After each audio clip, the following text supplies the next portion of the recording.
پی آئی اے کی چھانٹ بین کے نتیجے میں 658 ایسے لوگ جن کی ڈگریاں جیلی تھیں، ان میں 17 پائلٹ بھی تھے، ان میں 96 انجینئرز بھی تھے، ایک ایسا انجینئر بھی تھا جس کی ایف ایس سی کی ڈگری بھی جیلی تھی اور اس کی بی ایس سی کی ڈگری بھی جیلی تھی، وہ صرف میٹرک پاس تھا۔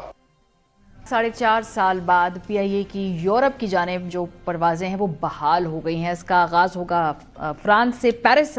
آج رات ایک فلائٹ جاری ہے 12:10 پہ۔ بڑی محنت سے، بڑی ہی بے وقوفیوں سے پی آئی اے کے روٹس بند کرائے گئے تھے اور یہ ہوا تھا 2020 میں۔ عمران خان صاحب کی حکومت تھی، ان کے جو سابق وزیر تھے ہوا بازی کے غلام سرور صاحب پارلیمنٹ میں جوش خطابت میں کھڑے ہو کر انہوں نے ایک ایسا بیان داغا جس نے پی آئی اے کی کمر تھی اس وقت، اور ان کی ساری یورپ کی جو فلائٹس ہیں ان کو کینسل کر دیا گیا۔ کیا فرمایا تھا اس وقت کے وزیر ہوا بازی نے، ذرا سنیے۔ پی آئی اے کی چھانٹ بین کے نتیجے میں 658 ایسے لوگ جن کی ڈگریاں جیلی تھیں، ان میں 17 پائلٹ بھی تھے، ان میں 96 انجینئرز بھی تھے، ایک ایسا انجینئر بھی تھا جس کی ایف ایس سی کی ڈگری بھی جیلی تھی اور اس کی بی ایس سی کی ڈگری بھی جیلی تھی، وہ صرف میٹرک پاس تھا۔ ہمارے الفاظ کی کتنی قیمت ہوتی ہے؟ یہ پارلیمنٹ میں کی گئی اردو میں تقریر کی گونج پھر ہم نے دیکھا انٹرنیشنل رینا پر ایسی گونجی کہ پاکستان کے سارے جو روٹس تھے یورپ کے لیے ان کو بند کر دیا گیا۔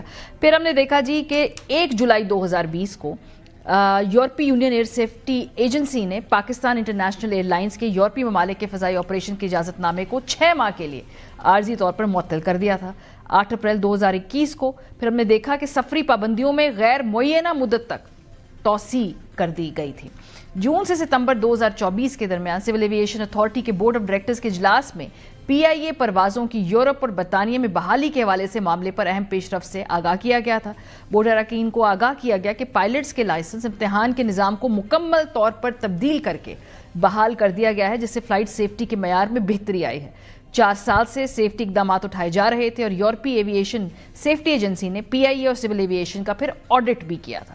یورپی یونین ایویشن کو سیفٹی اور مینجمنٹ پر خدشات اور تحفظات تھے جن پر کام کر کے انہیں دور کیا گیا، اور پھر 29 نومبر 2024 کو خبر آئی کہ یہ پابندیاں اب اٹھائی جا رہی ہیں پی آئی اے کے روٹس کے اوپر سے۔ اس دوران پی آئی اے کا نجکاری کا عمل بھی جاری رہا۔ حکومت پاکستان اس کے 60% حصص جو ہیں ان کو فروخت بھی کرنا چاہتی تھی، لیکن ابھی تک کوئی اچھی بولی نہیں مل سکی ہے۔ 31 اکتوبر 2024 کو ایک بولی لگی اور اس میں بھی ہم نے دیکھا کہ پہلی اور وہ سب سے اکیلی سی تنہا سی بولی تھی جس میں صرف 10 ارب روپے کی بولی لگائی گئی، جبکہ حکومت 85 ارب کے قریب جو ہے ایکسپیکٹ کر رہی تھی۔ اور ہم نے دیکھا کہ اب جو دوسری بولی ہے اس کا عمل بھی شروع ہو چکا ہے، تو اب یہ روٹس کھلنے سے لگتا ایسے ہی ہے کہ جیسے پی آئی اے کی جو اوور آل نیٹ ورتھ ہے اس پہ فائدہ آئے گا۔